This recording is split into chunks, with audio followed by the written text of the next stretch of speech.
Hi, my name is Monolith. I channel messages from God, from my guides, and from Spirit into my journal, and then I share them with all of you. And that is what we are here to do today. So, without further ado, let's get into the message. On today's docket, we have two messages, one of which is titled The Descent of Critical Thought, and the second of which I have not flipped to, so actually give me a second. I know she's in here somewhere on the topic of relational thought. So, without further ado, I don't know, or rather it would be impossible to pinpoint the beginning of this chain reaction that caused the average person to stop looking for and creating larger ideas. Who put you in this box if not yourself? It is always possible to reach greater heights, and the world-renowned researchers know this truth, that a school of thought and continued discovery is not simply kept in establishments. We are all as free-thinking and capable of discovering knowledge as any other person. You need only reach to find that knowledge which propels you to greatness.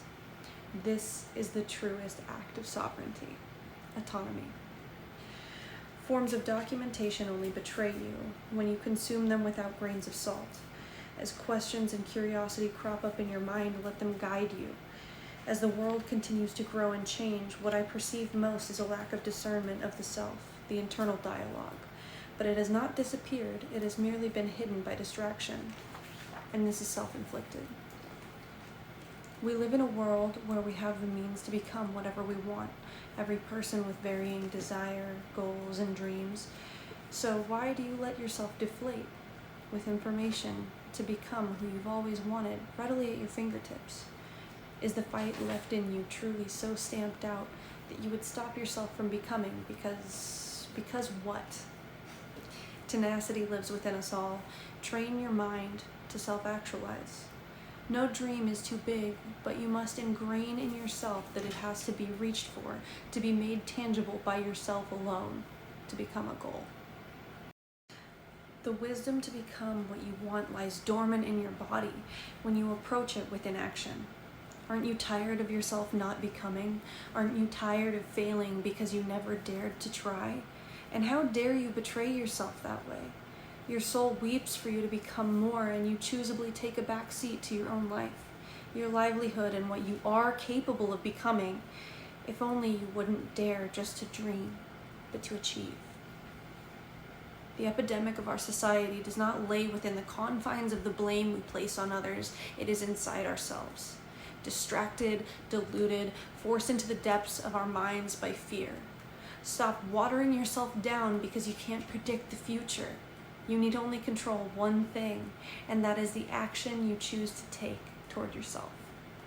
So I'll ask you, just once, will it be born of fear and self-suppression, or will you allow yourself to become great by setting yourself apart through forward momentum and the daringness to say yes for once to who you truly are?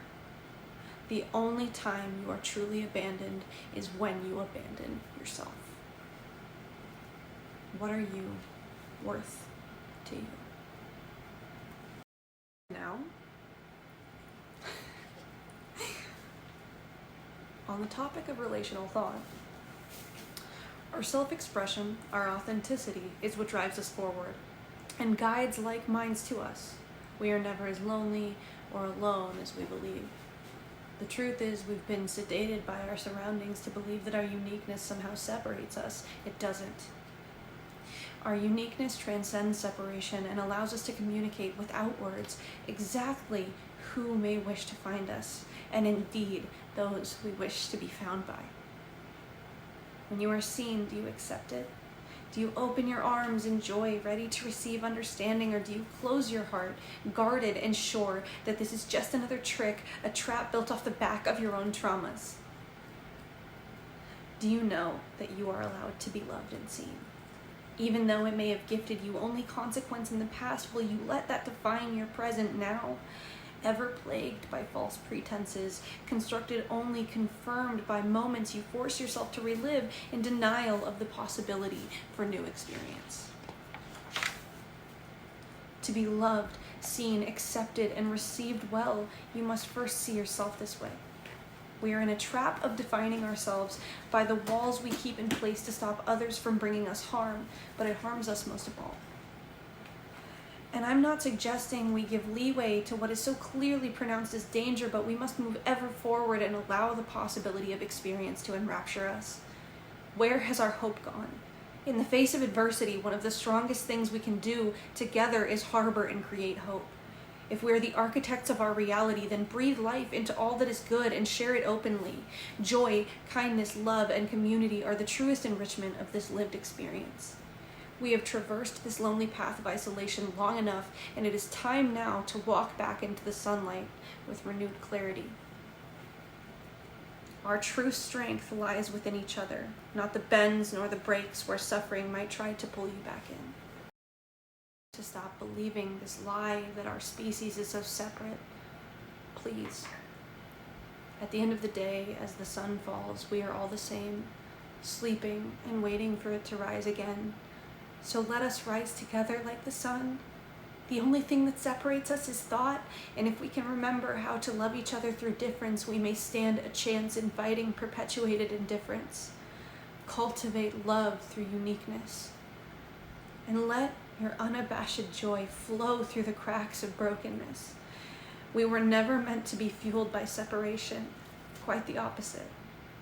In areas we are weak, others are strong, and vice versa. Do you have any idea the multitudes we could create if we only all understood how much that truth enhances each other? Let radical acceptance unfold in you, so much that it cannot help but influence the world around you. This is my message of hope. Please do not let it fall on deaf ears. Let us expand together. All of my hopes and dreams with love. Monolith.